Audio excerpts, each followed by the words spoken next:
CPIയുടെ 25ാം party കോൺഗ്രസ്സിൽ ഒരു പ്രധാന ആവശ്യം ഉയർന്നിരിക്കുകയാണ്. ഇടതുപക്ഷ ഐക്യം അനിവാര്യം എന്നാണ് ഉയർന്നിരിക്കുന്നത്. അത് ഈ BJPയെ താഴെ ഇറക്കാൻ ഒരു ജനാധിപത്യ സംരക്ഷണവും നമുക്ക് ആവശ്യമാണ് എന്ന് പറഞ്ഞുകൊണ്ടാണ് ഈ ഇടതുപക്ഷ ഐക്യത്തെപ്പറ്റി പറയുന്നത്.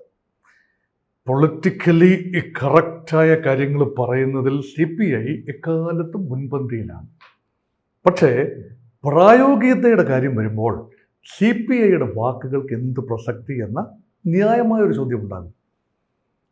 നമുക്കറിയാമല്ലോ, MT വാസുദേവൻ നായർ രണ്ടാം ഊഴം എന്ന നോവൽ എഴുതുമ്പോൾ ഭീമസേനൻ്റെ ദുഃഖം, സ്വകാര്യമായ ഒരു ദുഃഖം വിവരിക്കുന്ന ഒരു വിവരണമാണല്ലോ ആ നോവലിൻ്റെ പൂർണ്ണ ഇതിവൃത്തം. സമാനമായ ഒരു രണ്ടാം ഊഴത്തിൻ്റെ പ്രതീതിയാണ് CPIക്ക് ഇടതുപക്ഷത്തിൽ ഉള്ളത്. തങ്ങളുടെ പേരാണ് പാർട്ടി, അവിഭക്ത കമ്മ്യൂണിസ്റ്റ് പാർട്ടിയുടെ പേര് കമ്മ്യൂണിസ്റ്റ് പാർട്ടി ഓഫ് ഇന്ത്യ എന്നാണ്.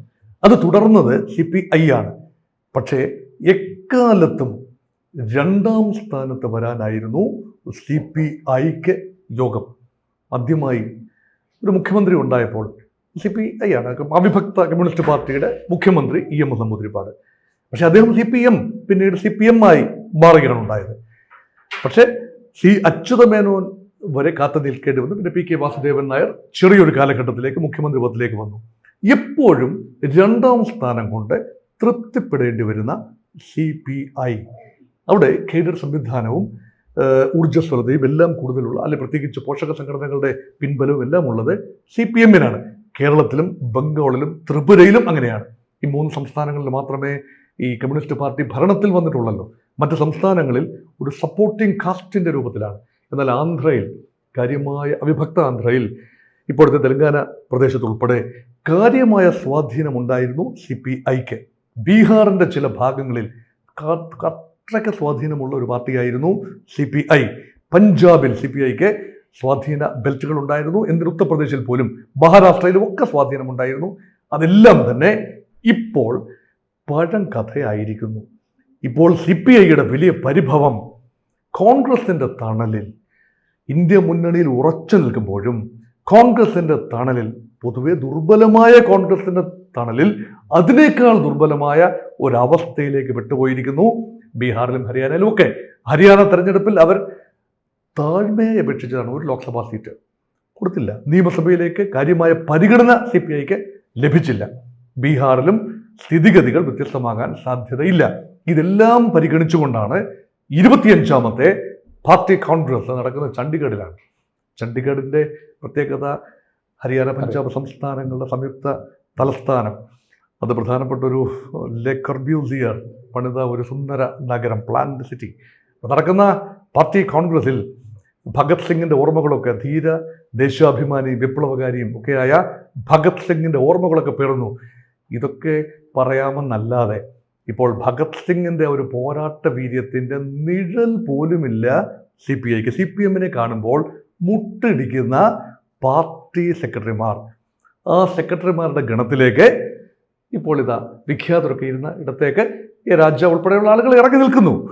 അവർക്ക് അവരുടേതായ ഇച്ഛാശക്തിയോടെ രാജയൊക്കെ എടുക്കുന്നതായ ആളാണ്, ധിഷണാശാലിയായ ആളാണ്.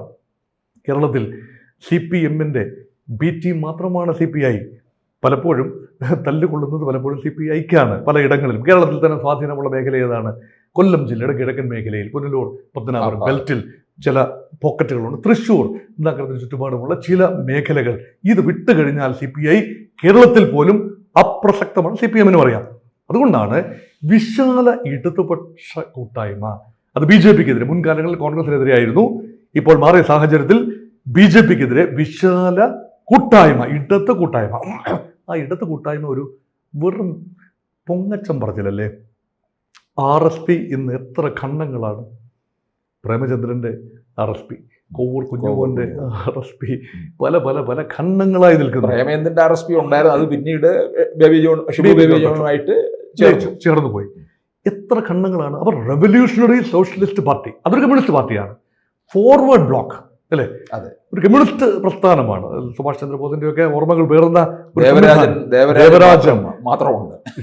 അഖിലേന്ത്യാ നേതാവാണ് ദേവരാജൻ. അദ്ദേഹത്തിന് മത്സരിക്കാൻ ഒരു കോൺസ്റ്റിറ്റ്യുവൻസി ഉണ്ടോ എന്നത് വേറൊരു ചോദ്യം. CMP വരുന്നില്ലേ? CMP ഉണ്ടായിരുന്നു. പിന്നെ ഒന്നും വേണ്ട, MP രാഘവന്റെ CMP, പിന്നെ ഈ KK രമയുടെ party RMP revolutionary Marxist party, ഇടതുപക്ഷ എല്ലാം ഇടത് സ്വഭാവമുള്ളതാണ്. പിന്നെ ഒരു കാലത്ത് തെരഞ്ഞെടുപ്പിൽ വിശ്വസിക്കാത്ത തോക്കിൻ കുഴലിലൂടെ അധികാരം വേണം എന്ന് വാദിച്ചിരുന്നു. അല്ലെ കൽക്കട്ട തീസീസിന്റെ ഒരു ഒരു സ്പിരിറ്റ് നേരിട്ട് ഉൾക്കൊണ്ട CPI-ML അല്ലേ, അത് CPI മാർക്സിസ്റ്റ് ലെനിനിസ്റ്റ്. അവരിപ്പോൾ തെരഞ്ഞെടുപ്പ് രാഷ്ട്രീയത്തിലേക്ക് വന്നിരിക്കുന്നു. അതേസമയം മാവോയിസ്റ്റുകൾ അവരല്ലേ ഒരു പരിധി വരെ കറകളഞ്ഞ പിന്നെ കോൺഗ്രസ്സുകാർ, അല്ലെങ്കിൽ കറകളഞ്ഞ കമ്മ്യൂണിസ്റ്റുകാർ അല്ലേ? അപ്പോൾ അവരെല്ലാം ഇപ്പം മാവോയിസ്റ്റുകൾ തന്നെ പല പല പല വിഭാഗങ്ങളായി ചിതറി നിൽക്കുന്നു. ആ രീതിയിൽ നോക്കുമ്പോൾ ഇടതുപക്ഷ ഐക്യം, അപ്പോൾ കോൺഗ്രസ് മുന്നണിയിൽ നിൽക്കുന്നവരുണ്ട്, വേറിട്ട് നിൽക്കുന്നവരുണ്ട് അഖിലേന്ത്യാ തലത്തിൽ. എന്നാൽ BJPയോട് അല്ലെങ്കിൽ സംഘപരിവാർ ശക്തികളോട് ഒരു കാലത്ത് സഹകരിക്കുകയും ചെയ്തിട്ടുണ്ട്. തെറ്റ് പറയാനാവുമോ? ഈ ഇന്ദിരാഗാന്ധിക്കെതിരെയുള്ള പോരാട്ടത്തിൽ തീർച്ചയായും ജനതാ പാർട്ടിയുമായി സഹകരിച്ചു തന്നെയാണ് ഇടത് പ്രസ്ഥാനങ്ങൾ അന്ന് മുന്നോട്ട് പോയത്. അപ്പോൾ അന്ന് BJP ഉൾപ്പെടെ ഉണ്ടായിരുന്ന വിശാലമായ ജനതാ പാർട്ടിയുമായി സഖ്യത്തിൽ തന്നെയാണ് മത്സരിച്ചത്.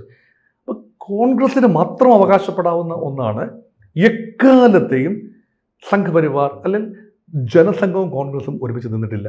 BJPയും കോൺഗ്രസും ഒരിടത്തും കൈകോർത്തിട്ടില്ല.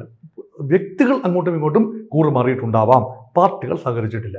പക്ഷേ CPIക്ക് ആ മേന്മയില്ല, ഇടതുപക്ഷങ്ങൾക്ക് ആ മേന്മയില്ല. ഇപ്പോൾ BJP കൊള്ളരുതാത്തവരായി മാറി. തീർച്ചയായും ഹൈന്ദവ ദേശീയത ഉയർത്തിപ്പിടിക്കുന്ന സംഘപരിവാർ ശക്തികളെ ഘടനാപരമായി എതിർക്കേണ്ടത് ഇടതുപക്ഷ ദൗത്യമാണ്. ആ ദൗത്യം നിറവേറ്റണമെങ്കിൽ താൻപോരിമ മാറ്റിവെച്ചിട്ട് ഇടതുപക്ഷ ദർശനങ്ങളിൽ അടിയുറച്ചു നിൽക്കണം. പ്രൈവറ്റ് ക്യാപിറ്റലിനോടുള്ള നിലപാട് CPM വളരെ പൊരുത്തപ്പെട്ട് കഴിഞ്ഞു.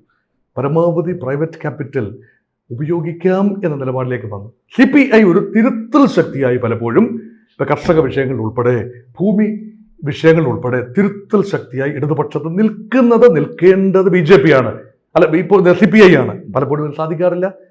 CPMന്റെ വലിയേട്ടൻ മനോഭാവം കാരണം സാധിക്കാറില്ല. ഈ പരിഭവങ്ങളൊക്കെയാണ് അവിടെ. എനിക്ക് തോന്നുന്നു CPIയുടെ നിലനിൽപ്പിന്റെ പ്രശ്നമാണ് ഈ ഇടതുപക്ഷ ഐക്യം എന്ന് പറയുന്നത്. ഈ ഒന്നിലധികം ഇടത് പാർട്ടികൾ എങ്ങനെയാണ് പ്രത്യയശാസ്ത്രപരമായി അവർ തമ്മിലുള്ള വ്യത്യാസങ്ങൾ ഒന്ന് വിശദീകരിക്കുക. What is the fundamental difference between CPI and CPM? ആർക്ക് പറഞ്ഞ് മനസ്സിലാക്കാൻ സാധിക്കും? What is the difference between RSP and CPI or CPM, forward block and CPI-CPM? എന്താണ് നേതാക്കൾ എന്നതല്ലാതെ എന്ത് വ്യത്യാസമാണുള്ളത്? ഇത് പ്രത്യയശാസ്ത്രപരമായി വിശദീകരിക്കാൻ കഴിയാതെ ഉഴലുകയാണ് ഈ പാർട്ടികൾ. CPI മാത്രമല്ല, എല്ലാ കമ്മ്യൂണിസ്റ്റ് പാർട്ടികളും ആ ഒരു ആശയക്കുഴപ്പത്തിലാണ്. ഒരൊറ്റ കമ്മ്യൂണിസ്റ്റ് പാർട്ടിക്ക്, അതായത് ജനാധിപത്യപരമായ തെരഞ്ഞെടുപ്പുകളിൽ പങ്കെടുക്കുന്ന തരത്തിലുള്ള ഒരു സോഫ്റ്റ് മൈൽഡർ കമ്മ്യൂണിസ്റ്റ് ഫോഴ്സ്, അതിന് മാത്രമേ ഭരണഘടനാപരമായ സാധ്യതയുള്ളൂ. തെരഞ്ഞെടുപ്പിൽ വിശ്വസിക്കാത്ത, വിപ്ലവത്തിലൂടെ അധികാരം ഏറ്റെടുക്കുന്ന കമ്മ്യൂണിസ്റ്റ് സംവിധാനത്തിന് ഇന്ത്യയിൽ ഭരണഘടനാപരമായി നിലനിൽപ്പില്ല. അതുകൊണ്ട് ആ കമ്മ്യൂണിസ്റ്റ് പാർട്ടികൾ കൂടിപ്പോയാൽ സോഷ്യലിസ്റ്റ് കക്ഷികളെന്ന് വിളിക്കാം, അല്ലാതെ കമ്മ്യൂണിസ്റ്റ് കക്ഷികളെന്ന് ആ രീതിയിൽ വിളിക്കാനും ആവില്ല. കമ്മ്യൂണിസം എന്ന് പറഞ്ഞാൽ ownership of the means of production and distribution is controlled by the state. സ്വകാര്യ മേഖല അരുത്, സ്വകാര്യ മൂലധനം അരുത്. അപ്പോൾ സ്വകാര്യ മൂലധനത്തിനോടൊക്കെയുള്ള നിലപാട് കമ്മ്യൂണിസ്റ്റുകൾക്ക് എപ്പോഴും എക്കാലത്തും ഒരു സോഫ്റ്റാണ്. ഇന്ത്യയിലെ കമ്മ്യൂണിസ്റ്റുകൾക്ക് അത് പ്രായോഗികതയാണ്. CPIയും ആ പ്രായോഗികതയാണ്. പിന്നെ മന്ത്രി പ്രസാദിനെ പോലെയുള്ള ചില ആളുകൾ പരിസ്ഥിതി ഒന്ന് കോൺസെൻട്രേറ്റ് ചെയ്തു. പാരിസ്ഥിതികമായ ഒരു സംരക്ഷണം അത് ഇടത് ചിന്തയായി കരുതുന്നു. അങ്ങനെയൊക്കെയുള്ള മോഡിഫിക്കേഷൻ. പക്ഷെ ഒരു കാര്യം ഉറപ്പാണ്, പൊതുവെ CPIക്ക് ഒരു ക്രെഡിബിലിറ്റി ഉണ്ട്. ശക്തി കുറവാണ്, പൊതുവെ വിശ്വാസ്യത കൂടുതലാണ്. നേതാക്കളുടെ ഒരു CPM നേതാക്കളെ കുറിച്ചൊക്കെ ആർഭാട ശൈലി, ധാർഷ്ട്യം, ധിക്കാരം കുറച്ചുകൂടെ മയമുള്ള മുഖമാണ്. ലാളിത്യത്തിന്റെ കുറച്ച് ലാളിത്യം.